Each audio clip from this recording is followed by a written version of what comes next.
বসন্তের দ্বার প্রান্তে আমরা সবাই প্রতিদিন সকালে পিটি সেশনে অনেকের মন খারাপ হলেও মন ভালো হয়ে যায় বারবেরি সুন্দর পরিবেশে হাজারো পাখির গানে। বসন্তের আগমনে আমাদের সাংস্কৃতিক এই সন্ধ্যার নাম কুহুরাও। মঞ্চে আমন্ত্রণ জানাচ্ছি কোকিলের গান নিয়ে রিফাত ইয়াসমিন জাহানকে। মঞ্চে আসছে রিফাত ইয়াসমিন জাহান।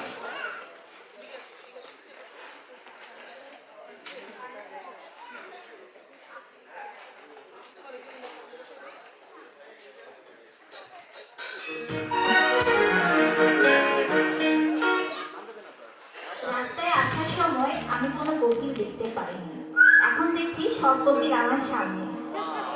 আমাদের আজকের অনুষ্ঠানটাও কিন্তু নাম কুহুরাও। আপনারা দেখতেই পাচ্ছেন আমাদের ব্যানারে একটি কোকিল আছে। আজকে আমার গানটি ডেডিকেটেড হবে সকল কোকিলদের উদ্দেশ্যে।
অসংখ্য ধন্যবাদ জানাচ্ছি বরার কোকিল গান নিয়ে আমাদের সামনে আসার রিফাত ইয়াসমিন জাহান আপুকে।